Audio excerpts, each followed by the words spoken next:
Hey there, and welcome to the second week of the Cabin-Spark-Quilt Sew-Along. This week we are going to talk about cutting fabrics. My favorite thing about this quilt is that it's a one-block pattern, just a few beautiful log cabin blocks, no extra units needed, and you'll have a stunning quilt top in no time. Log cabins are such a joy to sew. Once you're organized, especially if you're working with directional prints like the centers in this design, the chances of mistakes are minimal, so it's a pure fun from start to finish. Another great feature is that we'll use a few handy shortcuts like flippy corners to avoid extra seams. This means that you'll get those gorgeous sawtooth stars without the extra fuss, giving your quilt that sparkling finish. Here are some of my favorite tips to help you cut accurately and make your project shine. First, use high-quality fabric. Start with good quilting cotton or fabric made for quilting. High-quality fabric not only feels better to work with, but also gives your quilt a crisp, professional finish. 2. Wash, which is optional, and press your fabric. Press your fabrics before cutting to remove wrinkles and sizing. In this stage, you can also use the seam on your iron, while after making logs in your block, I just suggest not to use the steam. If you're mixing different fabric types or manufacturers, pre-wash to avoid shrinkage. Personally, I skip pre-washing since I use Argali fabrics exclusively and their quality is consistent and reliable. 3. Follow the pattern instructions. Take a moment to read through the cutting guide carefully. It includes precise measurements and diagrams to help you cut confidentially and efficiently. 4. Mind your seam allowances. All my patterns are a standard quarter-inch seam allowance, but I recommend a scant quarter-inch, which is just a hair under. This helps account for fabric and thread thickness, ensuring your blocks fit together perfectly. 5. Label and organize your pieces. On the last page of the pattern, you'll find handy labels to cut and attach to your pieces. Staying organized makes the process smoother and much more enjoyable. 6. Cut longer strips before small pieces. It helps reduce waste and keeps your pieces accurate. Use your ruler for measuring, not the cutting mat grid for best precision. 7. Take your time. Quilting is a labor of love. Don't rush. Precise cutting now means stress-free sewing later. 8. Practice new techniques. If you're new to quilting or testing a new method, try it first on scrap fabric before cutting into your main pieces. A quick test run can save your time and fabric. And speaking of stability and accuracy, we're coming to one of the most important things about using fat quarters for log cabin blocks. And that is the fact that fabrics that are cut along the lengthwise grain that is parallel to the selvages, and that actually these are the warp threads, they are more tightly tensioned in the weaving process, and it offers greater stability and less stretch than those that are cut across the grain that has the waft threads that are perpendicular to the selvage. And that means and that ensures greater stability and ensure consistency in size and shape, leading to more accurate and uniform log cabin blocks. So I just wanted to quickly show you and do this kind of test. And this is our log and fabric that is cut along the lengthwise grain, and this is crosswise grain. So this one, if we try to move it and to stretch a little bit this edge, you can see that it offers really great stability. And this one will be moving a little bit more. So this is just also maybe more visible if we are working with the logs that are longer. So this is our log that is cut parallel to the selvage, and you can see, of course, it stretches a bit, but this one will be stretching a little bit more. As you can see, it really moves.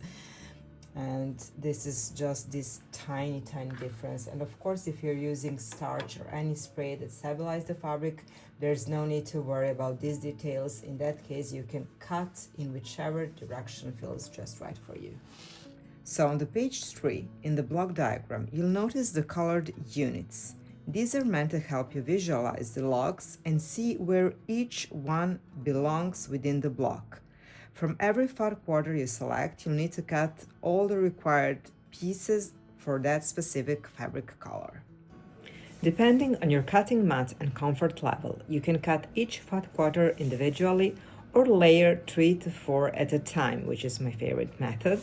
Align them nicely, press, and cut. What I like to do is to cut all in 2-inch strips first, from one to another edge. Okay, this is going to be a bit tricky to film, but as you can see, I placed all the salvages on this side. I'm going to trim that part and then I'm going to start cutting. So I'm going to be using this diagram on the page 3 for easier cutting. And as you know, AGI fabrics are a little bit wider than 42, they're actually 44. So I'm kind of lucky because I have a little bit more space for leftover cutting. So now I'm going to just align my ruler and cut off the salvage, and then I will start to cut.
This is my leftover.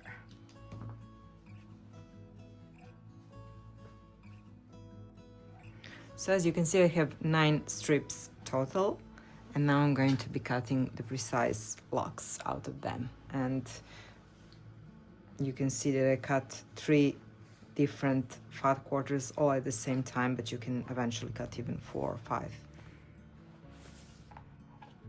So now I'm going to be cutting the lengths of the logs, and as 12 inches length is the maximum, I'm going to be cutting them first. I can use even a smaller roller like this one, and in this case I can even use my mats. Oops. Units and everything to cut the 12 inches long logs. These are going to be the leftovers, but as you can see, they're almost no, they're 5 inches long, so they're going to be great for some other projects. Maybe I can even trim them precisely to 5 inches now, so that they're ready for some other project. So now that I have cut 5 pieces, I mean 5 sets of these 12-inch long logs, I'm going to be clipping this label to them so that I know that it's the longest one. I mean, it says 10, but there are also 12, 11, and okay, 9, from 9 to 13. So I'm going to clip it all here, and then I'm going to be cutting the next size is 10 and a half. I need 2, So 1 and 2, aligning them nicely, it's important.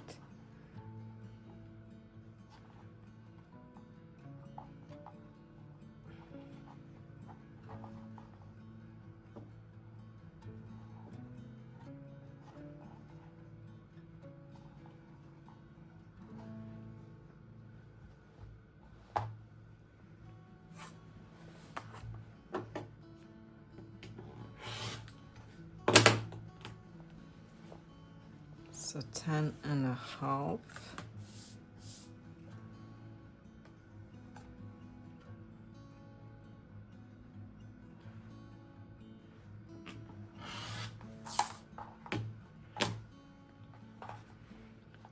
Two of each, so it's 1 and 2 of each. Then what we have 9.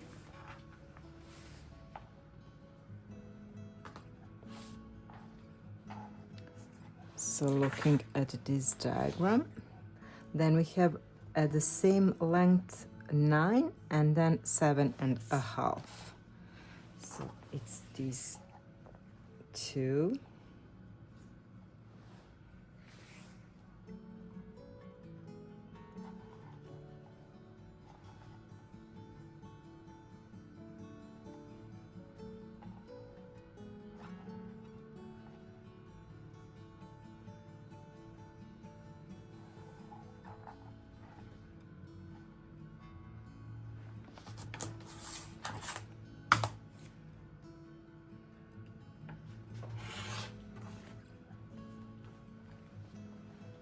First is 9.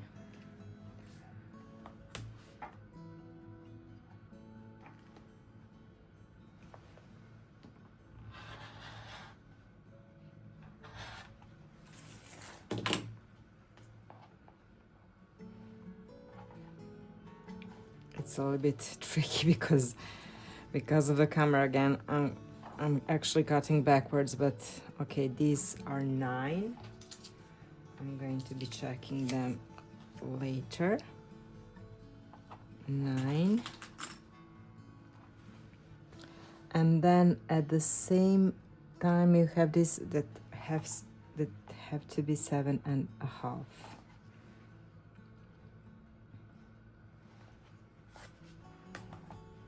So I'm going to be cutting like this because of my camera, so that at least it's precise. And then 7.5. 7.5, it's here.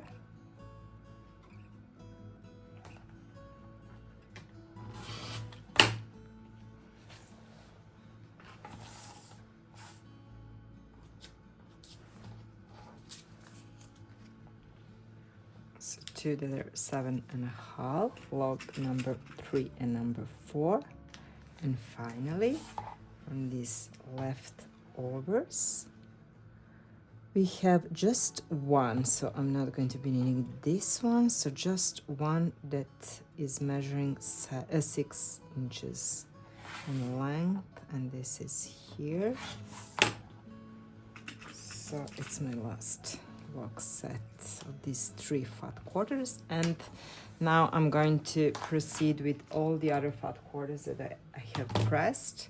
But just to show you, I have 1 of 6, 2 sets of 7.5, 2 sets of 9, 2 sets of 10.5. Then here I have 5 sets of 12 inches long, and you can check all, it's all here on the page 3. And coming to our corners, as you can see, I've cut 80 of my squares and rectangles that are going to be used for our quilt. These are cut from the solid white fabric and will create the secondary slouched stars. Once everything comes together, we are going to be making these flippy corners during the next week.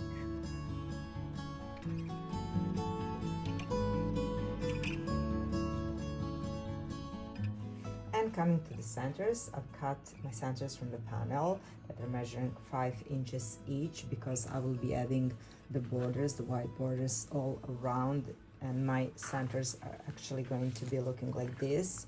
And now they're measuring 6 inches, just as I have cut the 6-inch center right away from the panel. I mean, it's up to you to choose for your quilt. And probably if I've chosen the solid fabrics for the logs, I wouldn't do this. I would have cut the centers down to the 6-inch in that. So probably this is going to be the hardest part, to make these borders so that they're aligned and looking neat and pretty. But somehow I just love how this looks comparing to this one, which if you're going to look the logs that you're going to be adding around, if you look this and this, probably you're going to, I mean, it depends also of the business of the log and the print, but somehow I just love this contrast. So I'm going to go with this.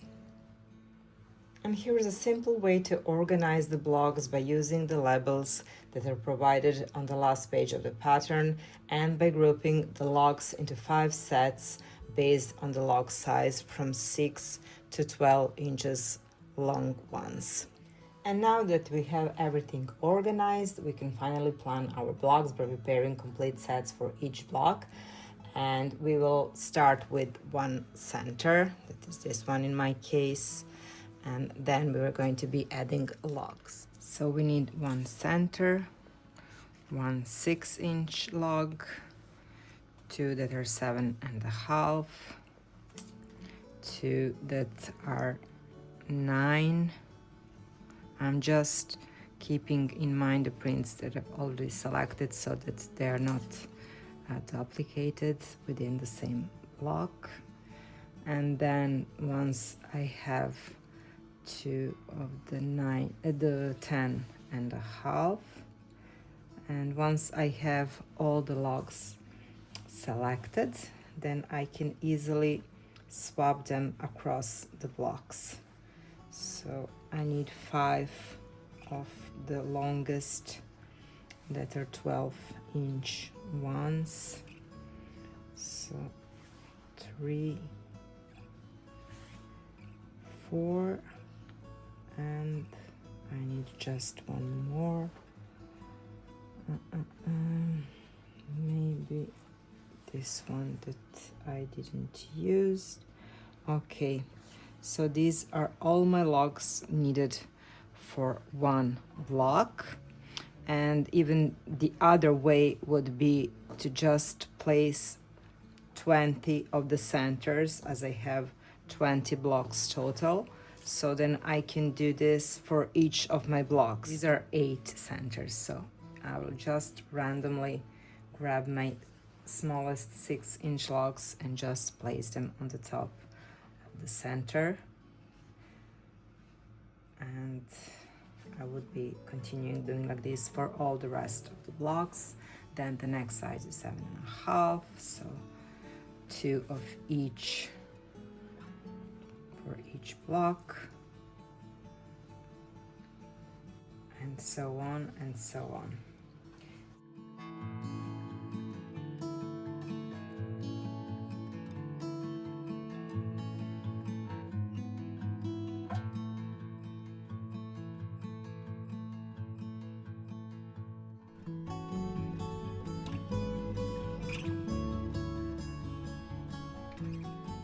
And this part is so addictive. Once you start, it's so hard to stop. So enjoy cutting and organizing your pieces, play with fabric combinations, and most importantly, just have fun. And after you finish with all these logs, then even the most amusing part will start, when you will start to swap the logs across the blocks, and just keep in mind the value and the contrast part. So see you next week when we will add our flippy corners to our longest 12-inch logs, and we will start assembling our blocks. So see you next week. Bye.